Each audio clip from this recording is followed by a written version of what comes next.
Greetings LEGO and D&D nerds, my name is Ian and it is Dragon Week, the D&D community event right here on YouTube, organized by the wonderful Ginny D and Pointy Hat, where all of your favorite Dungeons & Dragons creators are making dragon-themed content. Yesterday, I submitted my entry into the Dragon Week Dragonomicon, where I took the LEGO Creator 3-in-1 Medieval Dragon and said, hey, what if we built him all in white? If you missed that part 1 or are interested in how to source the pieces for this guy, I will link it up in the cards, but today we're going to take this white dragon and build him a lair. BizBand's Treasury of Dragons has some wonderful information on dragon lairs and how to design and run them. The section on white dragons starts on page 153, and there is even a map of a lair on page 156. White dragons' lairs are described as places of freezing temperatures and profound solitude, forgotten mountain holds, inaccessible chasms, frozen caverns buried beneath glacial ice. None of this should be surprising given that white dragons are the ice-type dragon in D&D. Of course, they're going to pick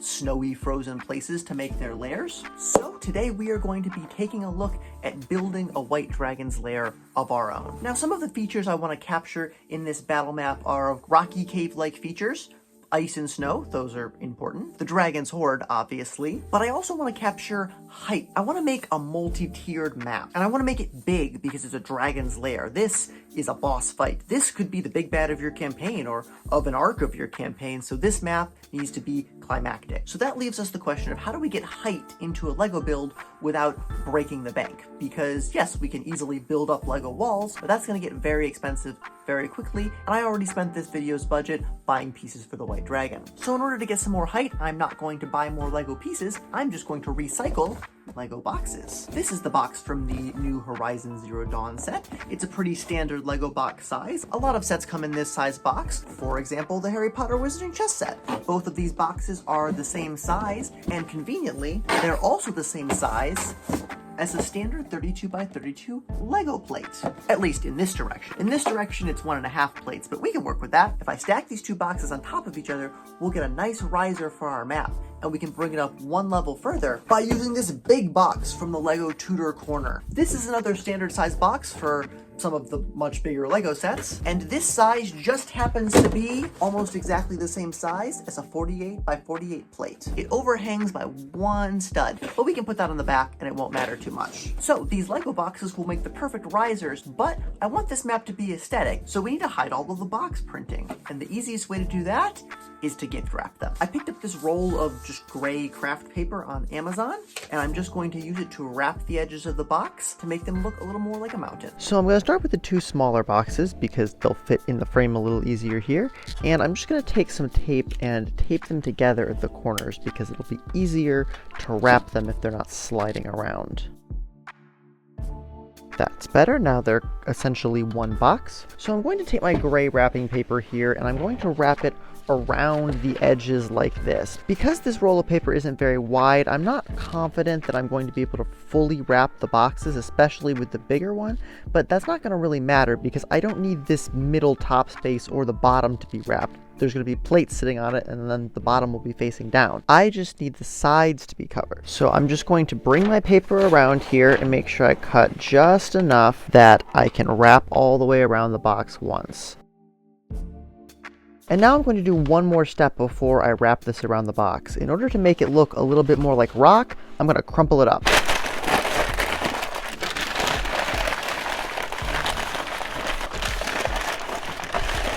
There we go. Now I just want to be gentle uncrumpling it because I don't want to rip it. I just want it to have lots of creases to look more like rock work. Now I'll set my boxes back down and bring the paper around to wrap.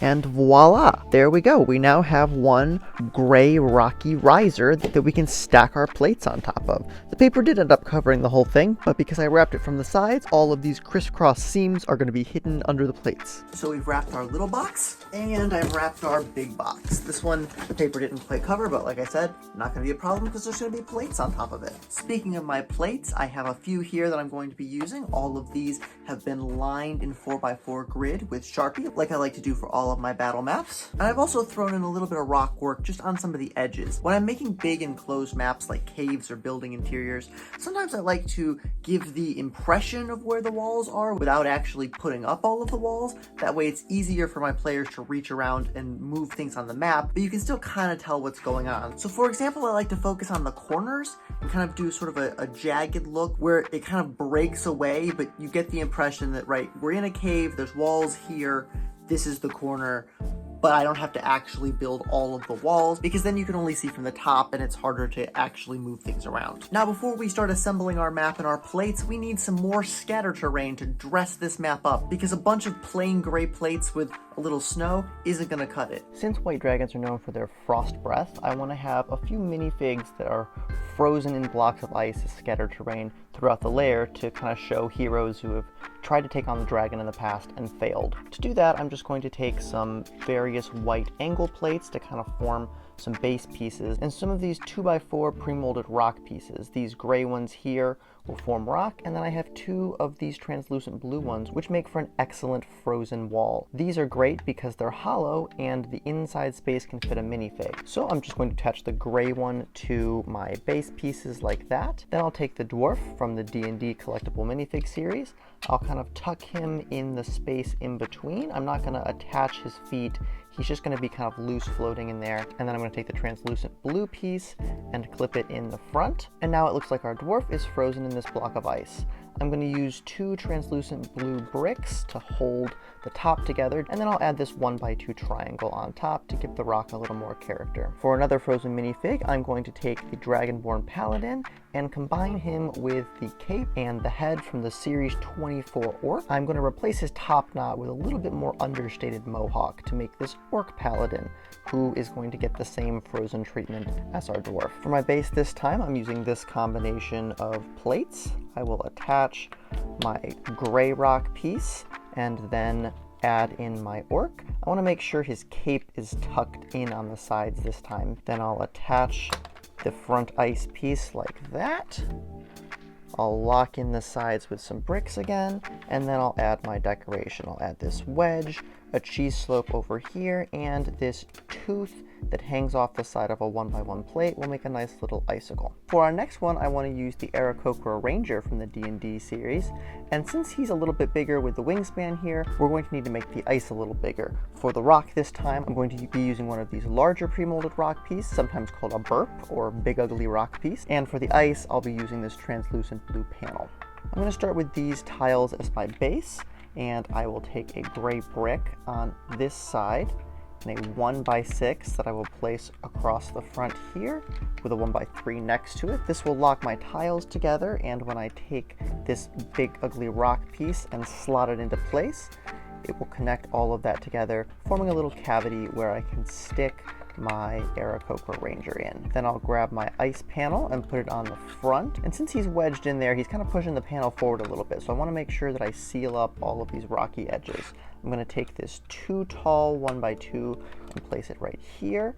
And then I'll attach one of these corner bricks to kind of seal that together, fill in that hole there. And I'll put another one of these corners on this side. And then to shape my rocks a little more, I'm going to take this 2x2 wedge with a 1x2 inverted wedge on the bottom and place it in this middle slot so we have some rock that kind of hangs down over the ice. And I'll add a little detail on the bottom with another wedge and a cheese slope on top. We'll place some snow and another rocky slope on top. And then I'll put one of these 1x3 slopes on this side and a 2 wide version next to it. I'll attach another of these 1x2 3 tall slopes here. And then I'll take an inverted version with a wedge on top and I'll place it here. And then I'll take one of these molded rock pieces that I use for the others and attach it to this spot here. I've got a little snow on top of it, and that fills in the backspace there rather nicely. I want this to go up against one of the risers on the wall, so I wanted to make sure the backspace was kind of filled up more. And for one final ice sculpture, I'd like to take this Lego woolly mammoth and entomb him in some ice and rocks as kind of the feature of the lowest level. So this guy guy is the pre-molded Lego woolly mammoth. Technically, he's not the official version. He's a knockoff that I got on eBay, but the mold is pretty much identical to the one that came in the Arctic Explorers set a couple years ago. Now, he's pretty cool, but when I was preparing for this video and definitely not procrastinating at all, I looked at this guy and said, I wonder if I can make a brick-built version of him. And it turns out, yeah, I can, and he came out pretty good. Here's a little side-by-side of my brick-built mammoth and the molded version. So I'm going to be using my brick-built one for this build, and we'll give the molded guy a little break from being frozen in the ice. I don't think we have the time in this video to do step-by-step on how I built this guy, but keep your eyes peeled because I'll definitely do a tutorial on him sometime in the near future. So to encase him in ice, I've started building this rock wall. I've just got some plates on the bottom. I use some white tiles here to close them up. This side is one of the more rectangular big ugly rock pieces, and on the front here we have one of the mountain top pieces. This one is in a white and blue mold which looks snowy, and I have two of those, so I wanted to include them here. For my ice, I'm using a combination of panels and 1x2 bricks like this. So I've just kind of filled in some space here. This rock at the back will help keep the mammoth from falling out of the back side while I'm moving this around, and then I've got some white forming some snow at the top. So let's take our mammoth and let's slot him in here. I've left a gap here with this wedge piece for his tusk to kind of fit through, and the other tusk will go behind this chunk of mountain that I have just attached to a few gray bricks and this long white wedge. So that will just connect right there in the crook of those plates and encase that back tusk. Then I'll take some of the blue 1x2s to build up some ice here and cover the opening where the trunk goes. And then I'll take another big panel and slot it into place. I've got some bricks on top so it can connect. It's going to seat right on this stud here and connect to this stack of translucent bricks over here, sealing the front of the mammoth in ice. I'll take some white and translucent blue to fill in that space there. And now to cover over the top, I'm going to attach some panels using these translucent clear headlight bricks. I've got 4 of them connected under this blue tile, and I'll connect another tile onto the front. Then I've got these 2 blue panels here that I will connect to the back studs like this and fit into this gap here. Then I'll just take some white tiles and cover over this gap. And I'll take another set of headlight bricks, connect them onto the front here, this time headlight studs facing in, and I'll connect this stack of blue windshield pieces just like that. Now to bridge this gap here, I've built this sort of snowbank of slopes that will go on its side and connect to these 2 studs and sit nicely there. And then I'll take this big slope piece and connect it right over the top to fill in that back space. This side is nice and flat and will go against a wall, and this side has icy windows where you can peek through and see the woolly mammoth inside. For the front of my lair, I've taken a half plate that I've lined with Sharpie. I'll take 2 of these big ugly rock piece tops that I've connected on the bottom with some 1x4s, plop those in this corner, and then I have this sort of rock piece corner that I'm going to put here with one of these smaller ones on the front. Then I'll just fill in some space with some various plates like this, lock that together at the top.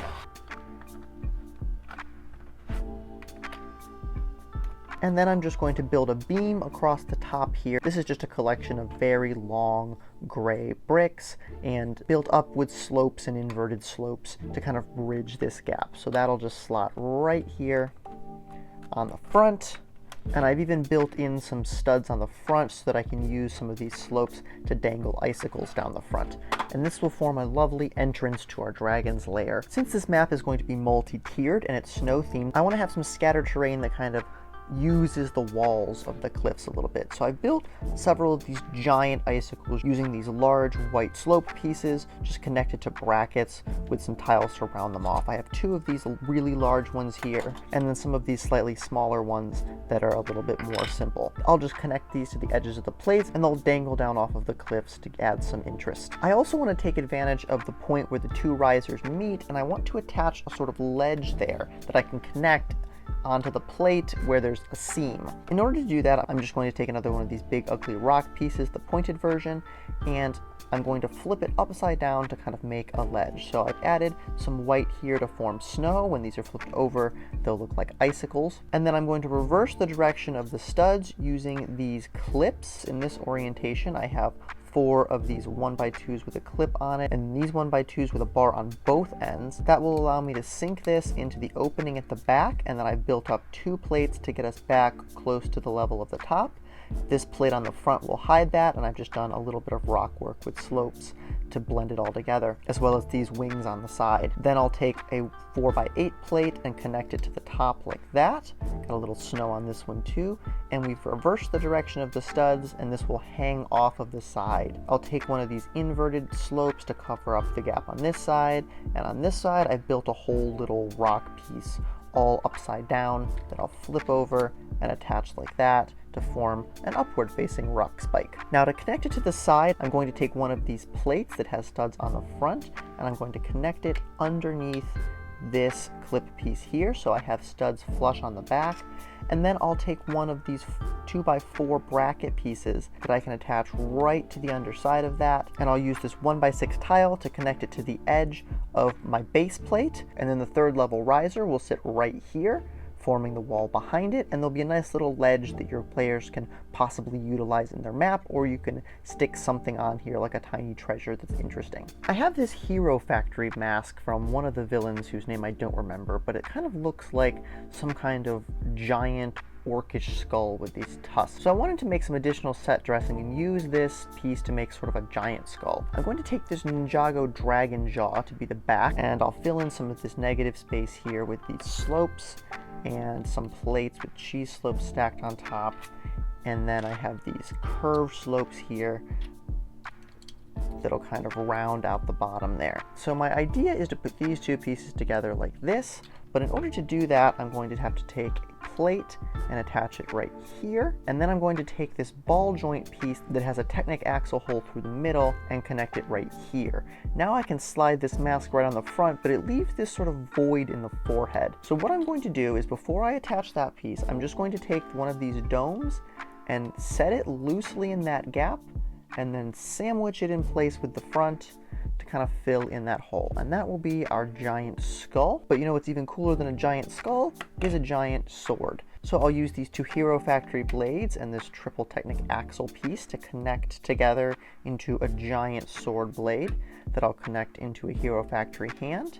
And then I've got this little bionicle piece that will make a nice hilt if I attach it there. To make an arm to hold the sword, I'm going to take one of these 4x1 slopes and attach a ring clip like that, and then I'll fill this in with a 1x2 and 1x3 plate. Then I'll attach one of these 1x4 slope pieces, and another ring clip on this side with another slope will form our lower arm bones. Now to connect this hand, I'm not actually going to use a ball joint. I'm going to use this plate with a Technic pinhole. I'm going to take this 2 stud long bar piece with a little stopper in the middle, and I'm going to insert it into the pinhole and just kind of hold it there. Then I'm going to take my hand facing this direction, and I'm going to slide this in at an angle so the pin goes into the hole on the side, and this kind of seats in the ball joint.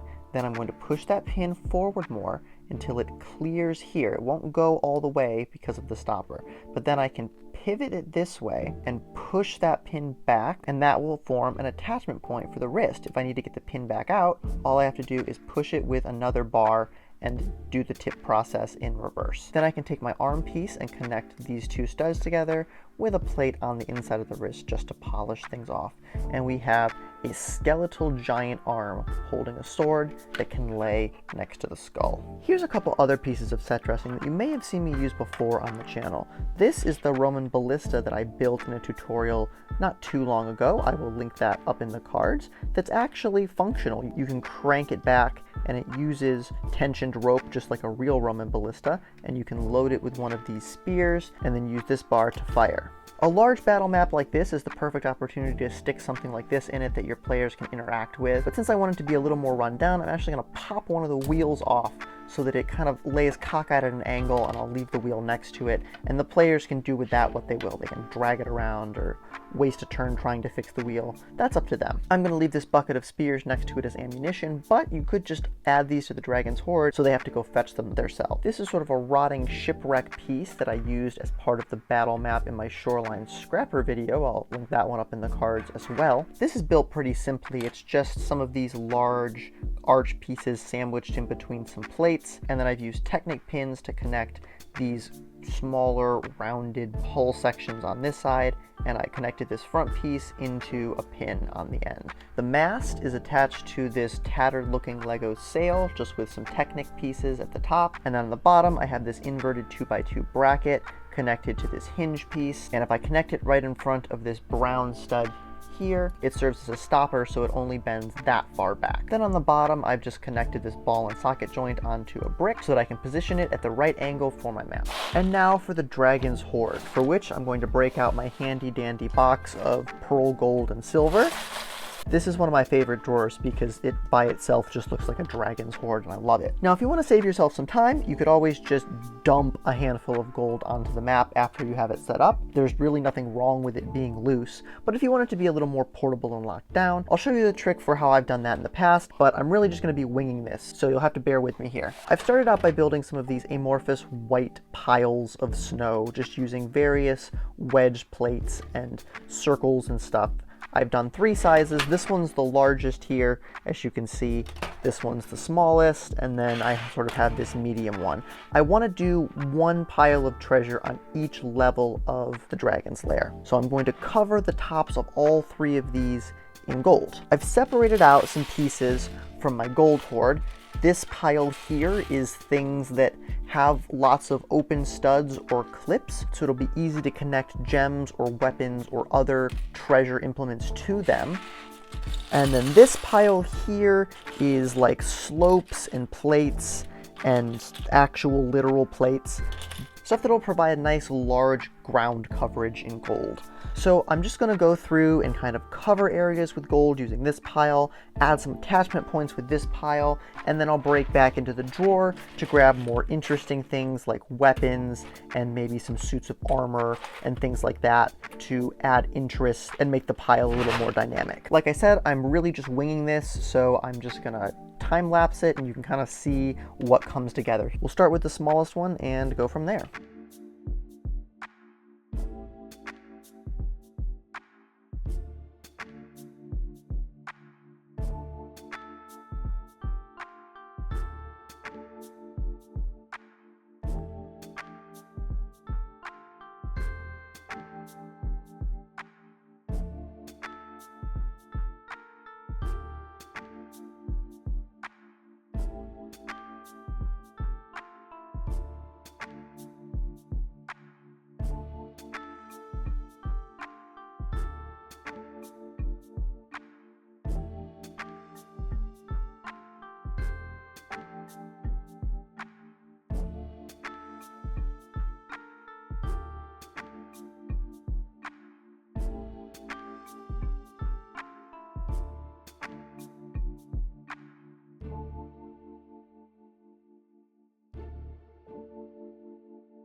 So that's all of our pieces. I think it's about time we put this map together. I needed a wider shot to fit it all in frame, so I figured let's come upstairs and set it up right here on the table.